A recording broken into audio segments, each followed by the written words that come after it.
Which is better, PC या console? तो ये डिबेट यहाँ पे सदियों से चलती हुई आ रही है और कोई बोल रहा है कि पीसी बेटर, कोई बोल रहा है कि कंसोल बेटर। तो आज इस डिबेट को फाइनली एंड कर देते हैं। तो सबसे पहले बात करते हैं एक्सक्लूसिव्स की, चाहे वो गॉड ऑफ वॉर हो गया, स्पाइडरमैन हो गया, लास्ट ऑफ अस हो गया, फाइनल फैंटेसी हो गया, ये तमाम तरह के गेम्स कंसोल के लिए एक्सक्लूसिव है। यहाँ पे हर प्लेटफॉर्म के अपने अपने एक्सक्लूसिव टाइटल्स है। अगर हम पीसी की बात करें, उसके अंदर आपको एक्सबॉक्स का एक्सेस मिल जाता है, जहां पे उसके अपने एक्सक्लूसिव्स है, और वहीं पे पीसी के अंदर भी आपको तमाम तरह के एक्सक्लूसिव गेम्स मिल जाते हैं। सबसे पहला तो आपका वैलोरेंट हो गया, आपका लीग ऑफ लेजेंड्स हो गया, आपका द विचर्स 3 हो गया, इस तरह के गेम्स है। और यहाँ पे अगर मैं एक्सक्लूसिव की बात करूं तो पीसी के अंदर आपको ज्यादा एक्सक्लूसिव टाइटल्स मिल जाते हैं किसी भी अदर कंसोल्स के कंपैरिजन में, चाहे वो PS4 हो, PS5 हो, कोई भी हो। तो ये बात बिल्कुल भी सच नहीं है कि किसी प्लेटफॉर्म के अंदर ज्यादा एक्सक्लूसिव्स है। सब प्लेटफॉर्म्स के अपने अपने एक्सक्लूसिव्स है। उसके बाद बात आती है आपके एक्सपीरियंस की। तो यहाँ पे अगर आप अपने दोस्तों के साथ या फिर मस्त काउच पे लेट करके, बेड पे लेट करके गेम्स खेलना चाहते हैं, तो वहां पे कंसोल के पास एक प्लस पॉइंट आ जाता है,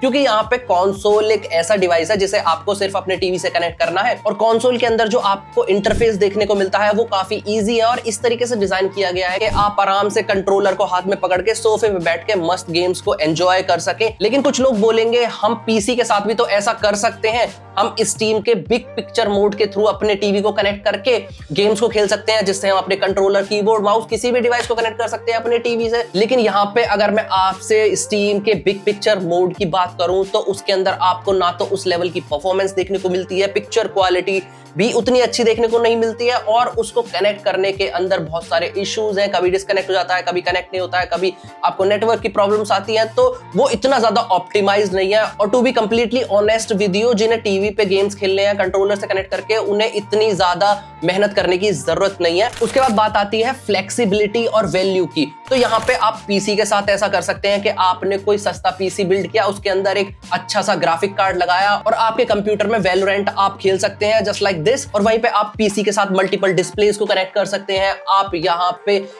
मेटा क्वेस्ट 3 जैसे VR डिवाइसेस को कनेक्ट कर सकते हैं। मतलब कि जो आपकी कनेक्टिविटी है या फिर आपकी जो कंपैटिबिलिटी है वो पीसी के अंदर आपको ज्यादा देखने को मिलती है। लेकिन ये अब पीसी के लिए एक्सक्लूसिव नहीं रहा है। आपको यहाँ पे कंसोल्स के अंदर भी अलग अलग तरीके के डिवाइसेस देखने को मिल जाते हैं, जिन्हें आप अपने कंसोल से कनेक्ट कर सकते हैं। जैसे आपके प्ले स्टेशन का VR हो गया, या फिर आपकी जो मोशन सेंसर स्टिक्स होती हैं वो हो गया।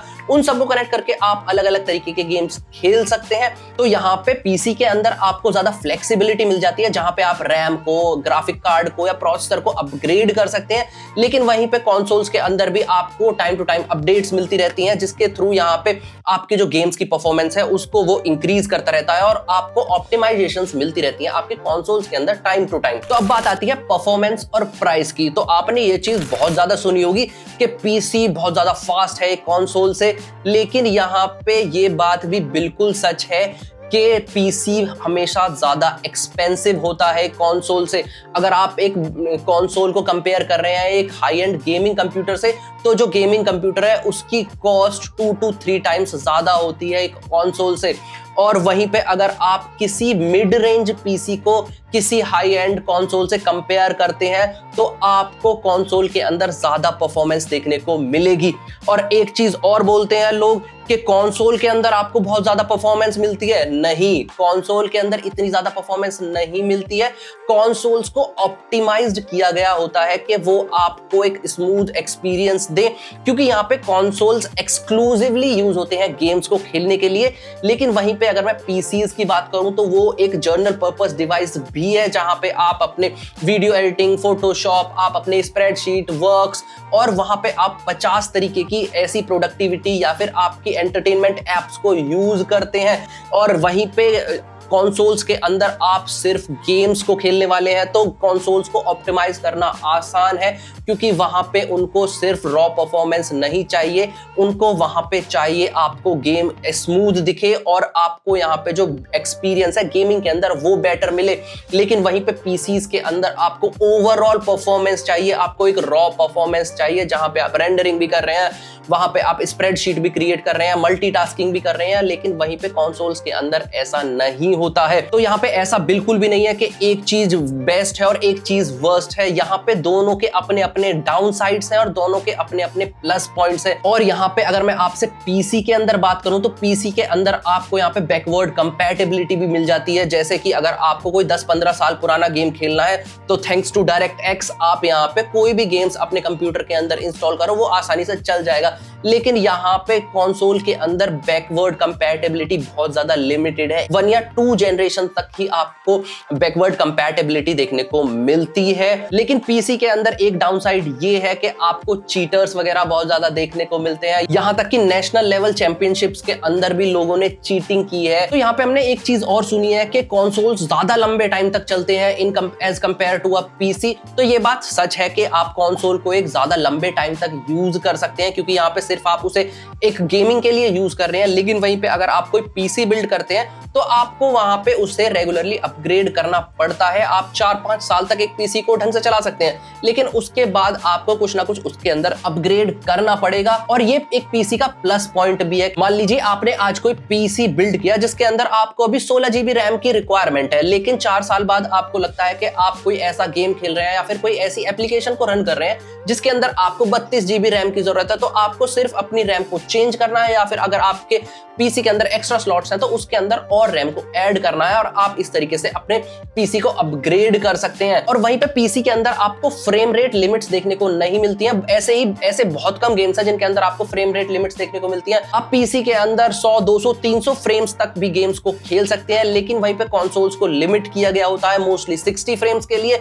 और कुछ स्पेशल रिक्वायरमेंट्स में 120 फ्रेम्स पर सेकंड के लिए। क्योंकि कंसोल के अंदर आप ऐसे AAA टाइटल्स नहीं खेलते हैं जहां पे आप फर्स्ट पर्सन शूटर्स जैसे कि आप PUBG PC या फिर Valorant जैसे गेम्स को कंसोल के अंदर नहीं खेलते हैं, जहां पे आपको ज्यादा फ्रेम रेट्स की रिक्वायरमेंट हो। कंसोल के अंदर मोस्टली लोग स्पाइडरमैन या फिर गॉड ऑफ वॉर, जो कि आपके ज्यादा स्टोरी ड्रिवन टाइटल्स हैं, उनको खेलना पसंद करते हैं। तो वो उस चीज के लिए काफी ज्यादा ऑप्टिमाइज है, जहां पे आपके गेम के ग्राफिक्स को बहुत अच्छा रिप्रेजेंट करना इंपॉर्टेंट है, उसका स्मूथ रन होना ज्यादा इंपॉर्टेंट है रेदर देन कि आपको ज्यादा फ्रेम्स मिले। तो ये इन दोनों के अंदर डिफरेंसेस है। इससे ये नहीं होता है कि आपका एक बेटर है या एक वर्स है, और इन सारे कंपैरिजंस को देख के ये आप एक स्प्रेडशीट बना लें और आप बॉक्सेस को टिक करने लग जाएं कि इसके अंदर ये परफॉर्मेंस है, इसके अंदर यहाँ पे ये कंपैटिबिलिटी है, और ये चेक करने लग जाएं कि पीसी बेटर है या फिर कंसोल बेटर है।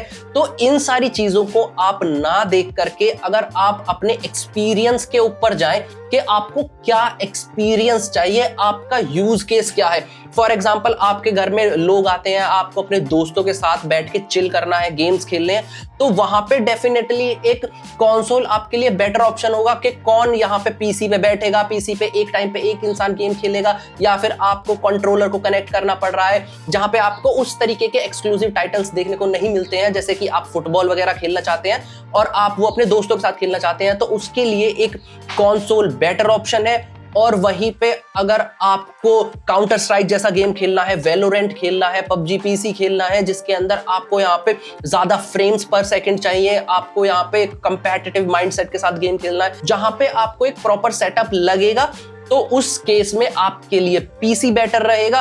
तो इसी तरीके से आप अपने सिनेरियो को खुद से देखो कि आपको क्या एक्सपीरियंस चाहिए, आपको किस तरीके के गेम्स को खेलना है, और जिस भी तरीके के आपको गेम्स खेलना है आप उस तरीके के डिवाइस को पिक करें, वो एक बेस्ट ऑप्शन रहने वाला है आपके लिए। और यहाँ पे अगर मैंने कोई पॉइंट मिस कर दिया हो और आप सभी का क्या ओपिनियन है कंसोल और पीसी को लेकर के, वो आप नीचे कमेंट सेक्शन में कमेंट करके जरूर बताइएगा। मैं आपसे फिर मिलता हूं अगली वीडियो में।